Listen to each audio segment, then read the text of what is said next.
Birthday பாய்க்கு chain மோதிரங்க அதெல்லாம் நிறைய பேர் கொடுத்தாங்க. ஆனா உங்களுக்கு என்னடா கொடுத்தாங்க அப்படின்னு கேட்டா பாப்கார்னும் பஞ்சு மிட்டாய் தாங்க. சரின்னு பஞ்சு மிட்டாய் கொடு பகத்சிங்னு கேட்டா யாரா பாத்திரா பகத்சிங்னு பல்செட் வாயான்னு என்ன திட்டு கொடுத்தாரு. அதுக்கப்புறம் சுட சுட பாப்கார்ன்லாம் வாங்கினு எடுத்துன்னு போய் உக்காந்தா அங்க ஒரு சின்ன பையன் ஒருத்தன் பிடிங்கினாங்க.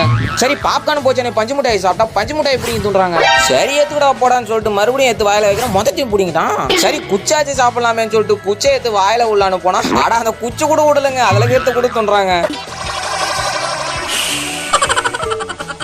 அதுக்கப்புறம் என் நண்பன் பஞ்சு முட்டை எடுத்துன்னு வந்து ஐயோ காட்டின்னு இருந்தாங்க. மச்சான் எனக்கும் குடுறா அப்படின்னா ஏமாத்துறாங்க அப்படியே ஊட்டுற மாதிரி. அதுக்கப்புறம் எப்படியோ ஊட்டி விட்டாங்க. பாத்தீங்களா உங்களையும் ஏமாத்துறான். அதுக்கப்புறம் என் ஸ்கூல் மேட்லாம் கூட அந்த ஃபங்க்ஷனுக்கு வந்திருந்தாங்க. சரின்னு ஒரே ஒரு வீடியோ எடுத்தாங்க. அதுக்காக மச்சான் போன் குவாலிட்டி சூப்பரா இருக்குதுடா எங்க ஊர் மாரியம்மா கோயில ஊத்துறாங்கடா மச்சான் ஒரே ஒரு போட்டோ எடுத்துக்கிறா பேனர்ல போட்டுக்கிறேன்னு சொல்லிட்டு போட்டோ எடுக்க விட்டாங்க. இப்படி போட்டோ எடுக்கலாம்னு போறான் பார்த்தா அவன் கூட வந்த ஃப்ரெண்ட் அவன் மூஞ்சில ஸ்ப்ரே அடிச்சு விட்டாங்க. ஒரே சிரிப்பா போச்சு குமாரு.